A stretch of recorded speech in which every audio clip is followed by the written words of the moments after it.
outrageous lawsuits. You won't believe these real cases. Welcome to a world where reality is stranger than fiction. Ever heard of someone suing because they weren't warned that donuts could be dangerous? Or a lawsuit over not being able to cast spells in Dungeons and Dragons? Because strap in, folks, we're about to dive headfirst into the wacky, weird, and downright unbelievable world of ridiculous lawsuits. From haunted houses and hot coffee to missing pants and Michael Jordan doppelgangers, we've got it all. Stick with us as we uncover the most ridiculous lawsuits ever, ones that will leave you questioning, laughing, and shaking your head in disbelief. You won't want to miss our grand finale, a case so bizarre it could only happen in a courtroom. Let's get started. Now, I know what you're thinking. Time travel lawsuit? This case is about as real as a pigeon with a law degree. Back in 1997, a man decided to sue an electronics company. His claim? That their products, despite promising time travel in their promotional materials, failed to fling him into the future. He argued that the company's false advertising had ruined his marriage, destroyed his business, and left him with a closet full of outdated turtlenecks. The outcome? Well, let's just say the judge wasn't exactly reaching for their trusty, compensate this man for his lack of a time-traveling DeLorean gavel. Next up on our whirlwind tour of legal lunacy, we travel to Israel, where even the weather forecast is cause for a lawsuit. Yes, you heard that right. A woman decided to sue the weatherman for predicting sunny skies when a torrential downpour occurred instead. She was caught completely off guard. She argued that the inaccurate forecast had caused her to catch a cold, miss work, and suffer from a range of inconveniences. She had to spend money on cold medicine, which she felt was an unnecessary expense. She claimed the weatherman's sunny disposition had caused her significant emotional distress, physical discomfort, and financial burden. It was more than just a bad day for her. Now, I'm not a lawyer, but I'm pretty sure that the weatherman made it rain on my parade isn't exactly a recognized legal defense. It sounds more like a punchline to a joke. But hey, who am I to judge? The legal system can be unpredictable. Maybe she had a point. Maybe she felt genuinely wronged. Or maybe, just maybe, this is a prime example of someone taking legal action to a whole new level of absurd. Either way, it certainly makes for an interesting story. Now, let's journey to the heartland of America where justice is served, with a side of sprinkles and a lawsuit. Yes, you heard that right. Our story takes place in Kansas, a state known for its vast plains and friendly folks, where a police officer claimed that a local donut shop had committed a grave injustice against him. They failed to provide adequate warning about the dangers of freshly baked donuts. Yes, those delicious, piping hot treats. The result? A minor burn on his hand. Most of us would just chalk this up to experience, but not this officer. He saw an opportunity. He argued that the donut shop had a duty to warn customers about the potential hazards of consuming freshly baked goods. He demanded compensation for his pain and suffering, his medical bills, and presumably the emotional distress of having his donut dreams shattered. Imagine the heartbreak. The judge, I imagine, looked at this officer standing there presenting his case, his uniform slightly dusted with powdered sugar, a symbol of his love for donuts, and probably thought, "You've got to be kidding me. A lawsuit over a donut? Really?" The Dungeons and Dragons Curse lawsuit. Hold on to your 20-sided dice, folks, because we're about to enter a realm where fantasy collides with the very real absurdity of the legal system. A prison inmate in Wisconsin decided to sue the prison staff for depriving him of his right to play Dungeons and Dragons. He claimed that the prison's ban on Dungeons and Dragons was a direct violation of his constitutional rights, specifically his right to practice his religion. He argued that by preventing him from casting spells and battling imaginary creatures, the prison was infringing on his religious freedom. He claimed that his inability to roll a natural 20 was causing him significant emotional distress and hindering his spiritual growth. The haunted house lawsuit. Picture this. It's 1991, and a young couple in New York finds a charming Victorian home. They move in, excited to start their new chapter, but little did they know, they weren't moving in alone. The couple claimed they were dealing with full-on spectral squatters, disembodied voices, objects moving on their own, and cold spots. Understandably freaked out, they tried everything to get rid of their unwanted spectral roommates, but nothing worked.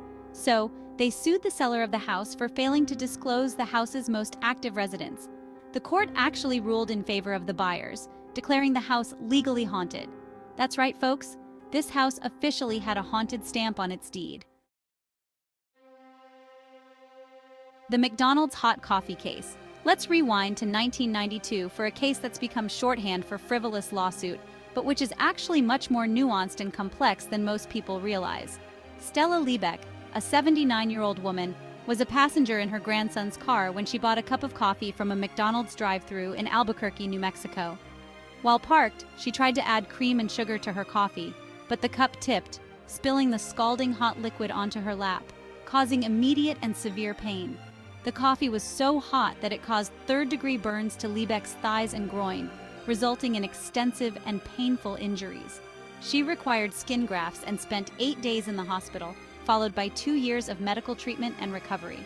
Liebeck initially just wanted McDonald's to cover her medical bills, which amounted to around $20,000, but McDonald's countered with an offer of $800. So, Liebeck sued McDonald's. During the trial, it was revealed that McDonald's had a history of serving coffee at dangerously hot temperatures, significantly higher than home-brewed coffee. The jury ultimately sided with Liebeck, awarding her $2.86 million in damages, which was later reduced to $640,000. This case sparked a national debate about tort reform and the responsibilities of corporations to ensure consumer safety. In the early 2000s, a New York resident decided to sue a television network over an episode of Fear Factor. The offending scene?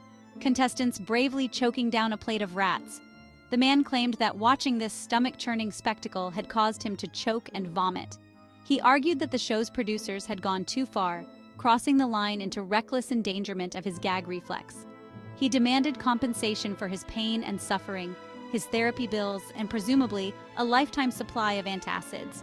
The case, unsurprisingly, did not go far in court. The Michael Jordan lookalike. Our story takes place in Portland, Oregon, where a man decided to sue the real Michael Jordan.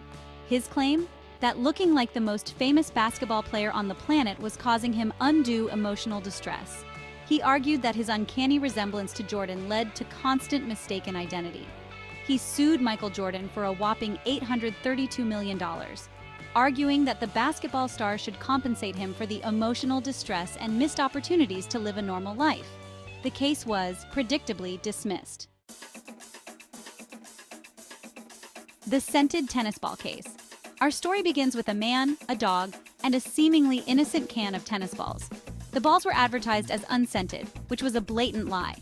These tennis balls were packing some serious aromatic firepower. The dog refused to go anywhere near these olfactory grenades disguised as tennis balls. The lawyer decided to sue the perfume company for misleading advertising, claiming significant emotional distress for both him and his canine companion. The case, much like the scent, lingered but ultimately went nowhere. Beer commercial fantasy.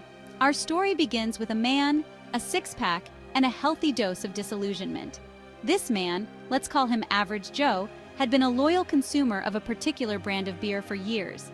He sued the beer company for false advertising, claiming that the commercials had painted a picture of a beer-drinking utopia that simply didn't exist. He argued that the commercials had led him to believe that by drinking their beer, he too could experience the same level of social success and romantic intrigue. Disappointed and feeling misled, Average Joe demanded compensation for his shattered beer-fueled dreams. The case, much like Average Joe's expectations, fell flat. Case dismissed. So there you have it, folks, a glimpse into the wild, wacky, and often unbelievable world of ridiculous lawsuits.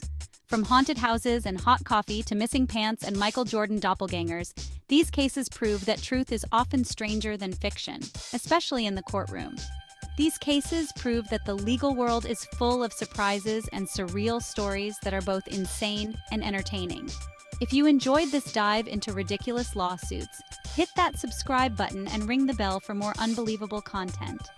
Let us know in the comments which case blew your mind the most, or if you've heard of one even crazier. Stay tuned for our next video where we uncover more unbelievable truths from around the globe.